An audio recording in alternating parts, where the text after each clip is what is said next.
You know, we've been getting real spoiled when it comes to good boomer shooters as of late. Cultic Interlude just came out, and that's pretty good. Fortune's Run finally released in early access, and that's pretty fire too. Dusk HD is finally slated to release sometime this December, or maybe even before that. And we've got a new Ashes expansion pack announced all the way back in August, which I am really stoked for, and just so many more new things. But as much as I'd like to talk about random indie shooters for the next 4 hours, I have to make something mildly spooky, for Halloween's sake. So I figured I'd try something a little bit different this time around. On a similarly related note to boomer shooters, I'm sure you all know Half-Life by now, which is certainly one of the games of all time. I'm playing, of course. It's one of those games that every self-respecting gamer should play. It's a timeless classic, even if the game looks like, well, a game that came out in 1998, which it did. Also, weird side tangent, my brain always places Half-Life in this weird kind of limbo space where it's too late to be part of the real boomer shooter renaissance, but it's too early to be part of the rise of modern shooters. And by modern shooters, I mean anything that has ADS and sprint mechanics and all that fun stuff. Anyways, though, we're not actually here to talk about Half-Life, since everyone and their mother already did that like 400,000 times. No, we're here to talk about a Half-Life mod. And yes, that's right, I'm covering a mod that isn't for Doom this time. The modding scene for Half-Life is almost just as influential as the one for Doom. Great mods still get released to this very day, pushing the bounds of the ancient gold source engine every single time. Shit like Half-Life Echoes, Brutal Half-Life, and the most important one to this video, 𝘰𝘕, which is a rather unique one for its scene. You see, most Half-Life mods take place in the actual Half-Life universe, since it's easy to just build off of the events of the original game and make everything like its own opposing force. But 𝘰𝘕, on the other hand, is a completely unique story, set far away from the remains of the Black Mesa research facility of old. It's also a survival horror mod, at least when it was made, that is. Nowadays, things like this are very tame, and it's honestly kind of adorable when the game does try to spook you. From what I've seen and the little bit of research that I did before this video, the first chapter was released in February of 2000, with 2 subsequent chapters releasing in September of 2000 and June of 2001, respectively. It was developed by a small indie studio called Black Widow Games, more on them a little bit later, and it was mainly distributed and advertised by PC Gamer. Back when it was first released, it was incredibly influential, being one of the few Half-Life mods at the time that feel as if it could genuinely compete with the work that had been put into the base game. But nowadays, more than 20 years after release, it has basically fallen into obscurity, which is kind of sad. Still, whenever I, and I'm sure some people, think of Half-Life mods, I'm sure that this is one that is often regarded as one of the greats of the era, even if modern creations just absolutely wipe the floor with it in terms of polish and detail, but that's besides the point. Anyways, I think I've beat around the bush for long enough, let's just jump right into this one. The game is set in what I believe is the 1950s, with our leading man being a writer who has decided that he needs to take a trip out to the countryside town of Rockwell, where he can relax and brainstorm ideas for this next real masterpiece. Already we have the good old-fashioned writer goes out to a small town and things go terribly wrong trope. Truly one of the classics in the horror genre. That's really all the backstory we're given. This is not really a story-heavy game. There is still a story driving the plot here and driving us to go and do stuff, but it's more of a background thing. You're not really going to be finding audio logs and such. Cheers Rockwood called, which was rather strange. Okay, at least not in Chapter 1, but I'm getting ahead of myself here. Before we actually cut to our protagonist in the car, though, we see this small radio station, where the host interrupts the broadcast to warn people of strange atmospheric phenomena and strange electrical displays, as they're called. I'm sure that you can already imagine that this is some bullshit, but we'll get there when we get there. After that, we finally find our protagonist driving his car down these desolate country roads, and when we pass this old church, we get our title drop, as well as a sneak peek at a future enemy. That's totally not just a reskinned head grab. I can definitely see why this mod struck a lot of people almost immediately though, with its production values being rather impressive for such a small team. The fully voiced cutscene at the very beginning, followed by another fully in-engine cutscene after that, it's pretty impressive stuff for a mod that came out so long ago. Anyways, after a while, something goes terribly wrong, as expected, and one of these strange electrical displays hits our car and sends it off the side of this cliff into the water below. We somehow survive this, and this is where we can finally take control of our player character. After crawling our way out of the water, we can eventually find ourselves in a crypt that has been here for God knows how long. This is one of the few places in the entire mod that I would actually call spooky. The lack of any real ambient noise and the dark lighting make this part actually feel kind of intense. I'm sure you can imagine what's going to happen here eventually, but let's just keep moving forward for now. After exiting the crypts and going down some relatively safe back roads, we can arrive at a church, where things finally start to pick up. When we get inside, we can see that things have gone, expectedly, terribly wrong. The radio in the corner of the room here talks about how the atmospheric phenomenon mentioned earlier have been getting worse and that people should stay inside from now on. That's not important, at least not yet it isn't, since we can get our hands on a weapon. Well, almost a weapon. In classic Gold Source fashion, the first weapon that we can get our hands on can be described as anything but. The umbrella. The only thing I'd want to have less than a crowbar or pipe wrench. After that, we can head back into the room with the radio where we get jumped by the first enemy, that being the good old-fashioned zombie. That's right, the dead are finally rising from their graves, and let me tell you, they do be hungering. I decided to play this game on the hard skill, and if any of you in the audience know a thing or two about Half-Life, then you'll know that hard is only hard because it makes every enemy a fucking bullet sponge. This first zombie takes like 11 or 12 whacks before he goes down, and he swiped me for 20 fucking points of health. This is only the beginning of the shenanigans with the health in this game. It gets way worse later on. After our first few encounters in the church, we can head back outside, and of course, 4 or 5 walkers rise out of their grave to come and rinse our ass. And each of them take like a dozen thwacks to kill, which is still annoying and will never not be annoying. Thankfully, we can get a gun in this section, but to do so, we need to go back through this tiny-ass tunnel that has 3 or 4 zombies in it, and since this path is so narrow, we need to kill every single one of these guys. So have fun sitting there for 3 minutes smacking these guys with an umbrella. Once we enter into the crypts, we can pick up a pistol, which is just the Half-Life pistol with a weird silver skin and an optional silencer. Ammunition is pretty rare right now, which means that you won't be seeing this thing for quite a while. It's a decent gun. It's inaccurate as shit without the suppressor, but with it, it's relatively reliable. Anyways, after doing a little bit of mountain climbing, we can drop down onto this bridge and arrive back at the crypts where we started, which, unsurprisingly, have been packed with zombies. This entire part, getting into the church, getting our first weapon, revealing the zombies, and then the return trip back through the crypts is a bit of a slog. The zombies just take too damn long to kill on hard, which is a problem that never really gets solved, even after we start to get more firepower. After slogging our way through the crypts, we can end up back in the sewers where we started out, where we previously got blocked off by a locked door. By using our umbrella to break that lock, though, we can progress. When you walk out onto this catwalk, the rusty piece of shit snaps under our weight and we're plunged even deeper into the sewers. At least in theory. You could actually run the gauntlet and make it across without falling into the area below, but I figured it'd make more sense for the video to, go the intended way, so down we go. This part requires us to raise the water level to allow us to reach the door at the other end of the catwalk. After doing some minor underwater shenanigans to get some extra supplies and killing some more zombinos, we can make our way back outside into this water-filled ravine area here.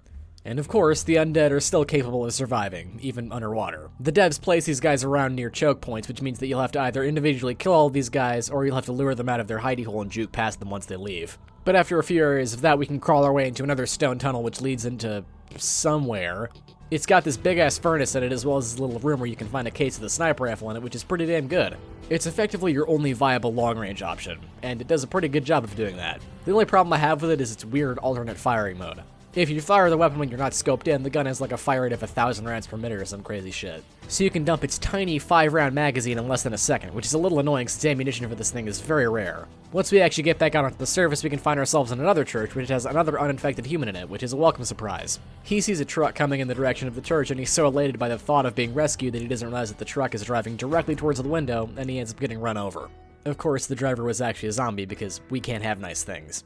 After vacating the premises of the church, we can head deep into the woods, where we can find this abandoned police cruiser as well as this little tunnel with a turned-over truck. The driver is expectantly getting his ass eaten out, literally speaking, so we shouldn't have a problem with me taking his pump-action shotgun, which is another good weapon. Its model is the one from Team Fortress Classic, but it functions like the one from base Half-Life 1, which means that it still has that bizarre double-barreled blast function, which makes even less sense on this gun. Not to say that it made any sense on the other one, just it makes even less sense here, but that's besides the point. Still, it gets the job done, and ammunition is relatively plentiful, which makes this another decent workhorse weapon, even if I found myself dumping 3 or 4 blasts into one zombie for them to go down. At this point, we're just following the signs that lead us to this place called the Devil's Rift, and along the way we can stop by this house, which looks like it has a police officer standing at the window.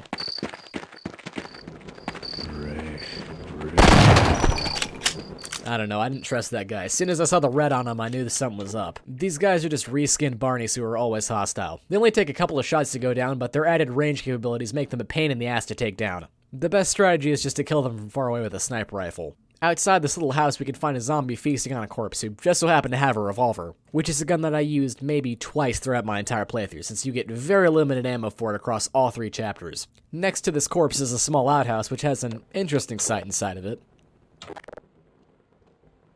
Well, you have fun down there, man. After some more tunnel running, we can arrive in the swamp, where we can find an uninfected Barney, which is a rather strange sight to say the least.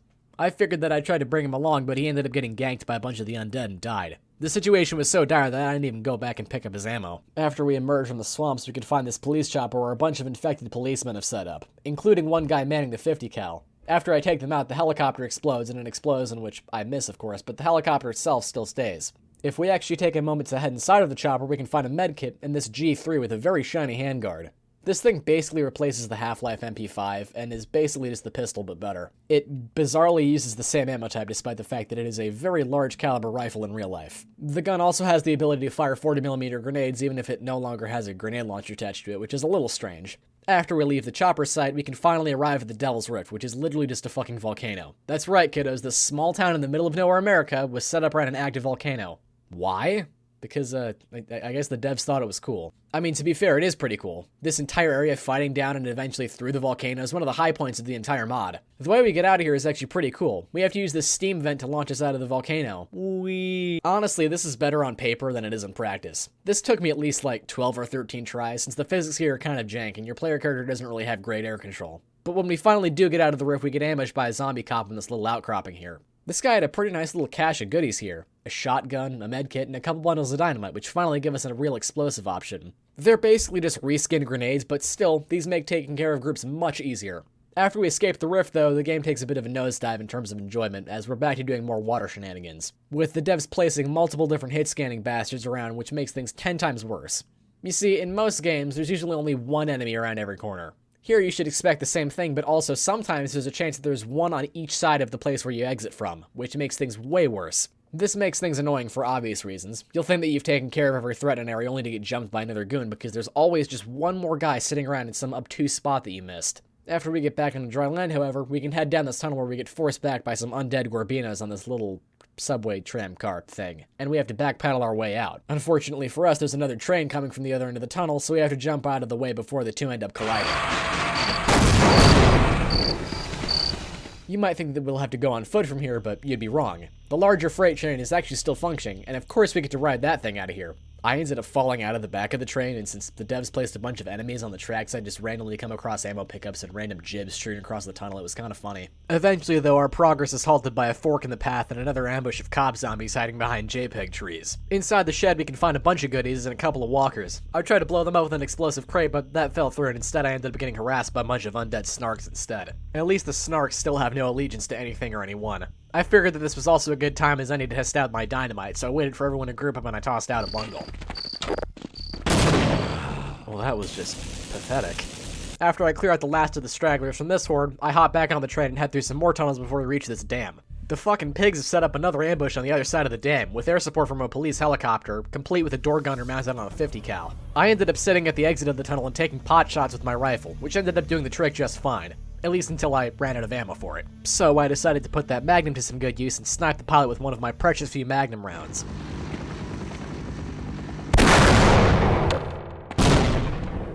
Jesus, this thing is a little OP. The whole fucking chopper blew up. After taking care of the cops on the top side of the dam, we have to head down into the waters below. What you have to do here is flood these offices, which will allow you to get into the dam, but I usually ended up drowning before I even got there. So for the first time in my, 120 hours of playing Gold Source Half-Life, I used the dedicated swim down key, which is something that I'm sure most people forgot existed, considering the fact that you don't need to even use it a single time in any of the retail Half-Life games, at least from what I remember. Weird tidbit aside though, after making your way through the flooded section of the dam offices, which of course are packed with inconveniently placed zombies standing directly in your way, we can reach the top where we can unlock the gate blocking our path. After that, it's just a matter of swimming your fat ass back through the offices and back out into the surface where we can hop back on our whip and ride ahead. Eventually, after some more tunnels, we can reach a train yard with an inconvenient broken rail, finally ending our train riding fun.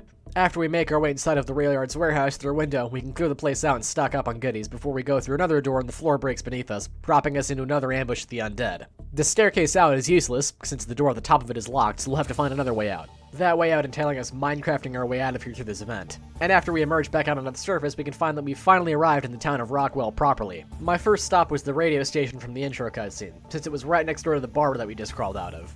In a surprisingly cool scene, we can actually radio the police with the microphone in the station, and the guy on the other side tells us to head for the police station, saying that it would be a while before anyone showed up to help our asses if we decided to stay put. The guy on the other end of the radio seemed rather relaxed considering the state of the town. The place is in fucking shambles. All of the buildings are packed with the undead, the church is on fucking fire, and generally the place ain't doing too hot right now. Damn it, open the fucking door already. Alright, fuck this shit.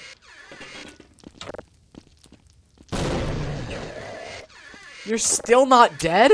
Alright, if this isn't doing that, I don't know what will.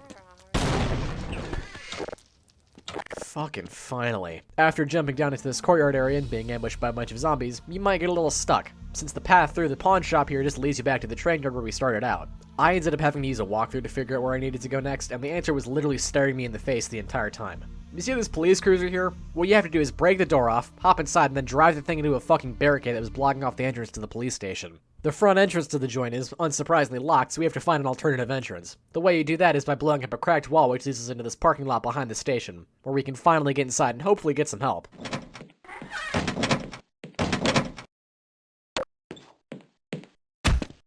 Or not.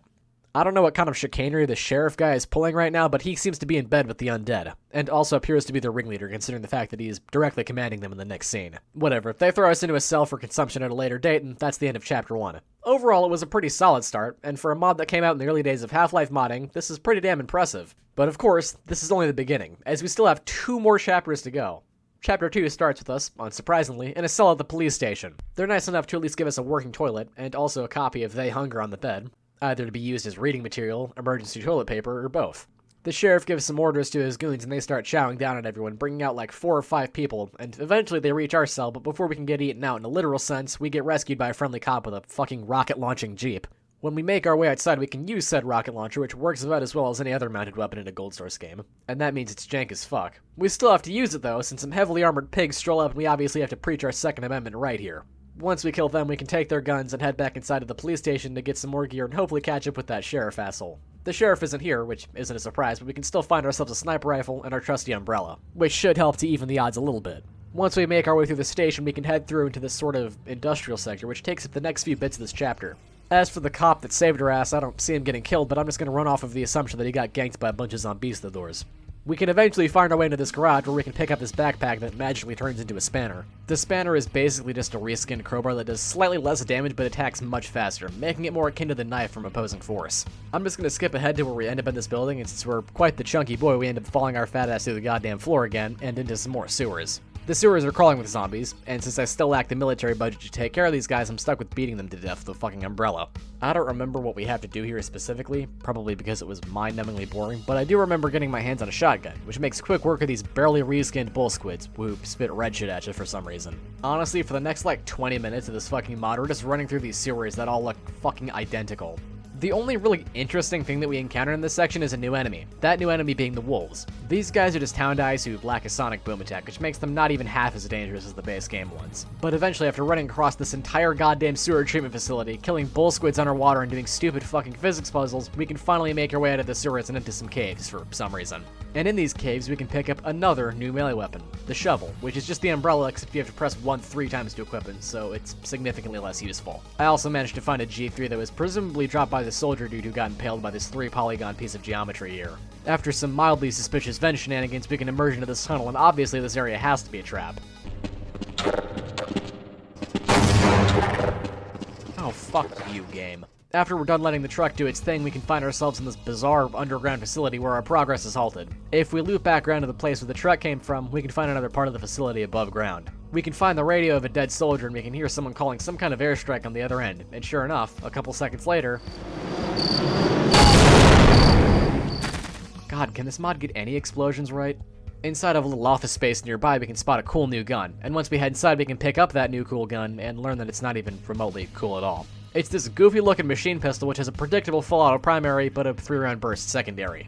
Frankly, this gun really isn't that good at all. Its primary fire mode is hella inaccurate, and the gun generally does low damage, meaning that you'll probably end up wasting 10 or 11 shots before you take down even the weakest of zombies. You might think that you'd be able to mediate that by using the burst fire mode, but it's only a 3-round burst, and even the head crabs take 4 shots to kill. Which means that, you know what, you'd just be better off using a different fucking gun. Still, due to ammo shortages, I found myself using this thing to dispatch lower tier goons to save ammunition for the better weapons. Anyways, once we're done dicking around in the outdoor space, we can head back underground into the area that I thought was locked, and we can do some shit.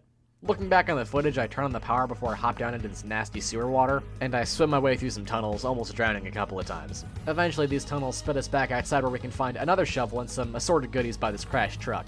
We can also find this security guard who I decide to bring along, only for him to get whacked in 0.1 second by the first enemy he tries to kill. Unfortunately for me, the road that I was traveling on happens to lead back to the outdoors facility area on the other side of the gate. The gate is still locked, and with nowhere to go, I got a little stumped for a while.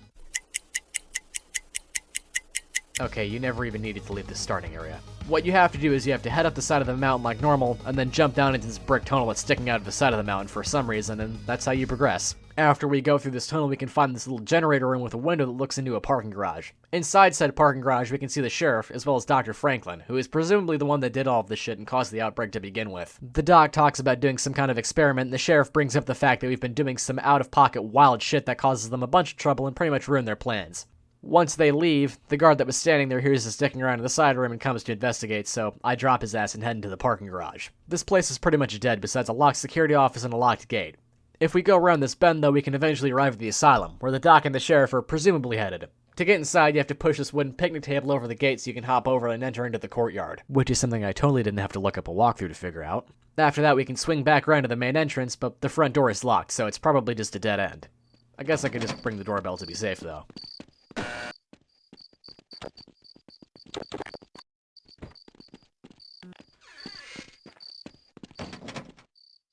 Okay, I think this place is fucking haunted. This is another properly spooky area in this game. It's just this big empty manor. The lack of ambient sounds to really emphasize how alone you are. It's actually pretty neat. The main goal here is to get access to Dr. Franklin's office, and to do so we need to go to his bedroom and then flip a switch in the closet, which... Oh, fuck you, game. After that, we can head back down into his office where we can listen to a tape recorder. The tape talks about how Sheriff Rockwood called earlier that day, even though the police radio stated that he had disappeared earlier that day, which struck the doc as rather strange. After we're done poking around in his office, though, we can get nearly jump-scared by the doc's assistant, Alfred. He seems pretty normal, and offers to help us get into the underground lab. According to him, the doc wasn't actually behind any of this nonsense, and in reality, he was just trying to find out what was causing the infection, only to get infected himself. Anyways, after he opens the door for us, we can head down into the lab. Well, not actually. First, we need to go through a small security checkpoint. This part had me stumped for just an embarrassing amount of time. The guard in there turns on the electrified floor, and whenever you step on it, you take 30 fucking points of damage. You might think that you'd have to hop between these sections here, but you'd be wrong. Even if you just barely touch the floor, you take damage. I ended up getting stuck in this loop where I thought I had to jump over to this door, but if you do that while the electricity is still activated, you take a bunch of damage and it ends up killing me almost every single time. You see, what you really need to do is jump over here, then you shoot this tiny little button that says on, and that turns the power off for some reason, allowing you to cross safely. After that, we can take the elevator down into the caves, which eventually spit us out in front of this fucking medieval laboratory that the doc was keeping. Frankly, our boy Alfred must have been off the Zaza, because unless all these experiments are recent, then the doc was fucking absolutely insane, let me tell you. The doc was experimenting with keeping various body parts alive via electricity, like severed hands and heads, and he succeeded in both fields. The heads are just there for comedic shock value, but the choking hands do come into play eventually, and when they do, believe me, it's a fucking nightmare. After we're done taking a look around this lab, we can find our way into this large boss fight looking ass chamber, and I prepare for a fight. The sheriff and the doc stand in an observation room overlooking the chamber. The doc spouts some random bullshit about his experiments, obviously, and the sheriff flips a couple switches, then the machine in the center of the room begins to power up. And after that, he releases his creation.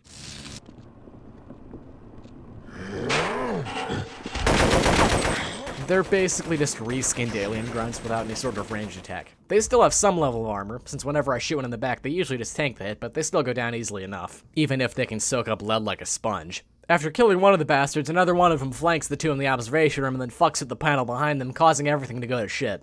At this point, we have to fight our way out of the lab, now having to contend with the large Frankenstein-esque monsters. Another new enemy are the previously mentioned choking hands, and they are easily the worst enemy in the game. They're basically just head crabs with more health, and they deal 20 fucking hit points worth of damage. On our way out of the lab, we get our asses knocked out by an explosion, and we have a short little dream sequence where we get jumped by a couple of Frankies. Yeah, I think that's what I'm gonna call them, Frankies. Anyways, after we wake up, we can get our bearings and head back up into the asylum properly, arriving in the basement where Alfred's room was. Obviously, the place has been filled up by goons, Frankies, zombies, choking hands, the standard fare at this point. Surprisingly, Alfred is still kicking, standing in the exact same place where we left him. I ended up killing a Frankie right in front of him and he literally didn't care. Anyways, after we carve a path through the doc's residence, we can head to the morgue and take an elevator down into a secret laboratory built beneath it. Because this guy needed more secret laboratories. This one was for some kind of bizarre reanimation testing. I don't know. I thought that the other one was for that too, yet here we are. This one had a chamber filled with water with a skeleton in it. When we flip this switch, some electricity causes the skeleton to reanimate, and eventually everything goes to shit and the skeleton breaks out and attacks us. These guys are effectively just reskinned Vortigaunts, having the same attacks but with a new model and some new voice lines. New voice lines that are rather disconcerting. Who goes there? Who goes there? They're also pretty dangerous when compared to their retail counterparts, as they can tank a surprising amount of punishment despite their small frame, and the damage feedback on them is minimal at best. Frankly, these guys are incredibly annoying, as I often found myself wondering if I was even hitting them 80% of the time. I'm really starting to regret my decision to play on hard at this point. Anyways, after the Bony Boys break out, we can enter into the actual hospital section of the asylum, which is still packed with goons, only this time the devs have snuck some sneaky skeletons around literally every fucking corner. I'm just gonna skip ahead here, past the doctor's barracks into the part where we end up in what I believe are the patient's barracks, but I'm not sure. Believe me, I'm skipping past just a ton of shit here. This asylum covers a lot of ground. with multiple different hospital and lab spaces on top of a small underground prison area, but if I decided to talk about all of them, half of this video would just be, I went here and I shot more people, and that would just be fucking boring. After some extensive lumbering around, we can find that the building has been lit ablaze, and now we just have to finish the job of burning the place down, hoping that this will finish off the sheriff in the dock. All we have to do is crash this truck through this gate here and into this courtyard where we can find ourselves a large fuel tanker. After spilling out a ton of fuel, we can light the place up, and the place begins to explode as the game fades to white, ending on a cliffhanger. Anyways, this chapter was fine. It was only slightly worse than the first one, and I mean slightly. Like, if I had to give it a rating out of 100%, it would be like an 82 compared to an 85. Still, though, the new guns and enemies make it for this chapter just being more of the same from chapter 1. Anyways, now we can move on to the final chapter, which is honestly kinda bad, but we'll get there when we get there. Anyways, this chapter starts off with a proper in-engine cutscene, which is actually pretty well done. This dream sequence is rather inconsequential in the grand scheme of things, so I'm just gonna skip ahead to the part where we wake up in the hospital with this nice nurse lady looking over us. She leaves, and the game fades to black again, only for us to get to this cave, and oh damn, is that a panther eye? Shit, I didn't know we were secretly playing a Half-Life Alpha Restoration mod. I kid, of course, and sadly these guys didn't actually show up in the mod properly. At least not in this form, but that's a topic for another point in this video. Right now, though, we wake back up, for real this time, and we can take a look around. As expected, the place is a bloody ghost town. There's nothing but the silence of nighttime crickets and the occasional baby cries to heighten the mood. Eventually, we can come across the nurse that was looking over us in the intro, and she's been turned into a zombie. We have to lead her out of the operating room so we can circle around her and head inside said operating room to grab our umbrella and proceed to whack the two undead nurses. After that, the level picks up properly and the place fills up with enemies. Zombies, skellies, the usual suspects.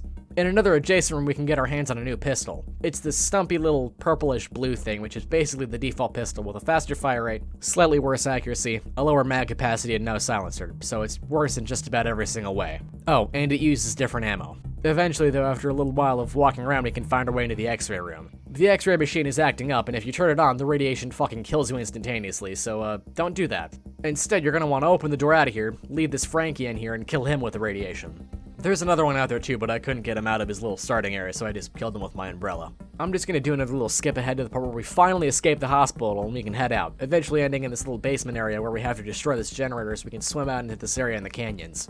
This is where things take a sharp turn for the worse in terms of enjoyment. The developers just love putting enemy ambushes around literally every single corner. The worst of them are always the skeletons. I swear, these guys are way more dangerous than they were in Chapter 2. After we blow up this tunnel, we can get out into this little ravine area here, and we get jumped by 3 skeletons, and I don't know why, but this part had to be stumped for like 15 fucking minutes. I would miss an entire magazine of sniper ammo on this one skeleton here, and I would reload my quicksave, and then I'd have to do the whole encounter again. But after I dealt with that dumpster fire, we come across this crashed chopper, which is surrounded by more zombinos. After shooting the chopper one time, the thing explodes in a typical video game fashion, and by that I mean it leaves tiny pieces of unrelated debris behind for some reason. But eventually, and I mean eventually, after God knows how long it was the juiciest nothing burger of mediocre Half-Life combat, we can arrive at this farm where we can finally find the infection has spread to the chickens too. Which is a worrying thought. Once again, these guys are just reskinned head crabs, but their models have been replaced by a surprisingly high-resolution model of a chicken. At least they're not as annoying as the fucking choking hands, so that's nice. After we make it out of the main stables, we can find ourselves a new weapon, that being this flamethrower. This thing fucking rules. It uses the glue-on-guns model, but it acts like a flamethrower instead, and it's surprisingly good. Fuel for this thing is also everywhere, so make good use out of it. You're gonna fucking need it when the bulls come.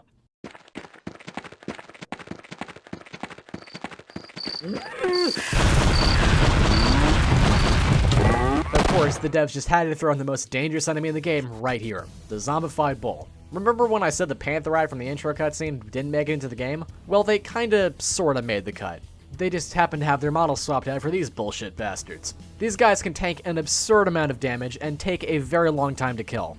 Best strat I found was to either dump shotgun shells or flamethrower fuel into them. Maybe a little bit of sniper ammo too if your reserves permit.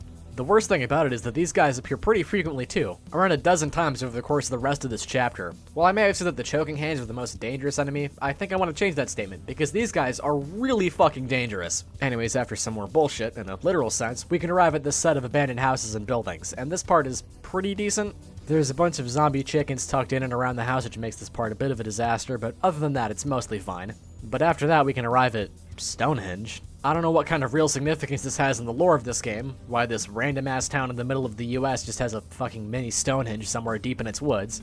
Oh, and this part's back to sucking bad. It's filled with skeletons and this one cop on one of the structures. This part took me an embarrassing amount of time, mainly due to the fact that this rope ladder on the back of one of the columns is nearly impossible to mount from the top, and 9 times out of 10, I'd fall off the side and lose a bunch of health, effectively forcing my hand into reloading a quick save, only to die the next time and have to do it all again because, you know, I keep forgetting to do it after I fucking kill all the zombies, so, you know what, this part just fucking sucks. After our scrape in Stonehenge, we can get to this part where we get ambushed by 2 bulls, and I just decided to run through this part, only to get stopped by some unfortunately placed skellies.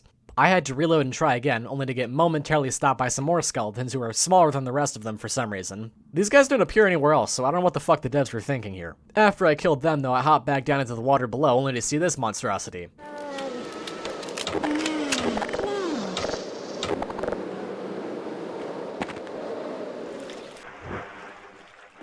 Yeah, I'm never going into the water again. I'm kidding, of course. The game forces us to go back into the water, into these tiny tunnels which lead us into this basement area. Eventually, we can find out that this basement was attached to the asylum that we burned to a crisp in the previous chapter, which is still full of working audio logs for some reason. Oh, and it's also full of enemies too, but that's a given at this point. There's this one really nasty ambush by the courtyard area here, where we get ganked by 2 silver asylum guards on each side of the garage. Another thing that I have yet to mention somehow is this game's lack of an armor system. That's right, you only get 100 hit points and that's it. This makes things incredibly difficult, since without any armor, even one ranged hit scanning enemy can absolutely fucking annihilate you. This is especially bad with the skeletons, since they have a hit scan attack that can deal anywhere from 20 to fucking 60 goddamn hit points of damage. Oh, and if you thought this little ambush here only had 2 enemies, when you walk outside there's another one on the roof, just as one last fuck you. Anyways, the rest of the asylum is full of skeletons, which is never good, but after a while of exploring the carcass of this asylum, we can arrive at the train yard, which is surprisingly desolate. This means we're due for another ambush, of course. This one's just so lame. We're supposed to get tempted by this cool flamethrower in this crate, and when we get captured, we lose all of our shit in 50 nanoseconds. After that, we fade to black, and when we return, we find ourselves on the back of a bull, being taken somewhere unknown. That place is Stonehenge, of course. I mean, what? Whatever. Where the sheriff has rallied the troops, calling up a meeting with the boys. After the sheriff spouts some shit about something and calls for a feast for his goons, the military finally arrive to fuck over everyone's day. After a while of military shenanigans, our cage gets destroyed, so we grab a rifle and head off to the races. At least in theory. Since the game spawns a bull here, I ended up hiding up on one of the pillars, trying to wait for a window to book it. At this point, we've lost all of our weapons, but this time we'll get most of our important items back in due time. From now on, we're just tracing the steps of the sheriff. The original way forward is blocked off on this return trip, so we have to circle all the way back around and take the long way. The military's arrival has turned this quaint little zip code into a fucking war zone. Military airdrops dot the landscape, giving us an opportunity to get some of our gear back. The soldiers themselves are also here too. You might think that they'd be on our side, judging by this one sitting up on the roof who doesn't actually shoot us. I don't know why he doesn't shoot us, maybe he was in Shepard's chopper. Speaking of choppers, we can have our first fight with the chopper. This one is just bad. I'm not going to dwell on it, but I had to actually cheat to take the thing down, since the game only really supplies you with a mounted gun in an awkward spot that doesn't let you hit the chopper too often. Not to mention the fact that the chopper can fly well out of your field of view, and the building that you're in has virtually no cover, so yeah, this part just sucks. Frankly, the rest of this chapter is just a giant slog. The game just rehashes previous areas with the new enemies and items to make things mildly different. That in this part is just a massive difficulty spike, since you're constantly going to be running low on ammunition and healing items. And after some extensive backtracking, though, we can arrive at the stables, and this is the point of no return for the game's enjoyment, at least for me. You see, there was a bull that spawned in the area before this, and I just so happened to lead him through the loading zone into the bullpen, and the bullpen consists of these tiny-ass corridors where the bull just ran me down an embarrassing number of times. I ended up having to hide in this tiny hole in the wall, plinking at him with all of my weapons while he was stuck. Oh, and the game spawns in a zombie soldier, who has a gun, because of course he does. If I didn't die from the bull, the goon with the gun would kill me instead, so yeah, that's fun. After we get through the bullpen, we can arrive in the attached freight depot, and I'm just gonna once again skip ahead to the part where we get bamboozled in this train car, getting trapped inside. Luckily for us, they don't take our weapons this time, but the game does send us off somewhere unknown. After a short train where we can find that the area that we were being taken to is the same trainer that we were captured in a little while ago. So this makes things almost full circle, right? Whatever. The rest of the game is basically just one long combat gauntlet, with a semi-three-way battle between the undead, the military, and us. We're back at the asylum again, and I'm just gonna level with you here. I absolutely fucking hate the rest of this game. We've already explored this place twice now, and the enemies have just gotten more dangerous every single time. We do find this small theater in the basement, which is something that I wasn't expecting. The film reel in the projector room is effectively the Doc's battle plan, which just involves killing everyone, which is pretty unsurprising, all things considered. And speaking of the Doc, you might be wondering where he's been all this time. Did he die in the fire? Well, of course not. He survived, but he did have to do some crazy shit to himself and became this monstrosity of a cyborg with some kind of weapon attached to his arm. Okay, things are gonna get kind of messy here, but bear with me. We can meet this deputy guy who is thankfully normal and agrees to help us get out of here. The way we do that is via this police chopper, which is located in an underground bunker beneath the asylum for some fucking reason. After we take off, the Doc took that shit personally, so he begins to fire on us and somehow disables our ability to gain altitude, forcing us to confront him. This fight is just scuffed. The game doesn't really give us enough healing items to make it through in one piece, and in the end I had to use cheats to actually make it through the fight. But after adding another tally to the cheater pumpkin eater counter, we can finally escape and gain altitude, despite the fact that we couldn't literally 5 seconds ago. But of course, there's still one last loose end, the sheriff. Somehow this fight is even worse than the last one. Not even a cool chain gun can save this fight. The sheriff's chopper can take an unbelievable amount of punishment, and since the game doesn't give you any more health or ammo pickups in this part, it's damn near impossible. This is easily the biggest complaint leveled against this chapter. The fact that the boss fight is basically fucking unbeatable. It's beatable with cheese, of course, which is what I did, but still, this part is just a giant black mark on this game's mostly fantastic presentation thus far. But finally, after an absurdly lengthy boss fight with the sheriff, his chopper finally goes down and we can ride off into the sunset as a silly song called "You Are What I Eat" plays in the background as the credits roll. Overall, Episode 3 is easily the least enjoyable part of the game. It has some good parts, but the second half is about as fun as getting a prostate exam. But there you have it, all 3 chapters of They Hunger combined into one absolutely miserable journey. If you like Half-Life, then I would highly recommend that you play this mod. Just don't do it on hard mode like I did, it was not fun. Eventually a remake of this game in Source was announced, but the developers would eventually go silent and the project was eventually cancelled. Still, some fan maps and fan remakes are still getting made to this day, so if you're interested in that, then feel free to go play those. This game is not at all scary, so if you're in the market for that, then go play something else too. Like Half-Life Echoes, which is an incredibly well-made mod. Honestly, it's so good that I might make a video on it soon, but I'm getting ahead of myself here. Anyways, as per usual, the link for the mod will be in the description below if you are interested. But other than that, thank you for watching, and have a happy Halloween, everybody.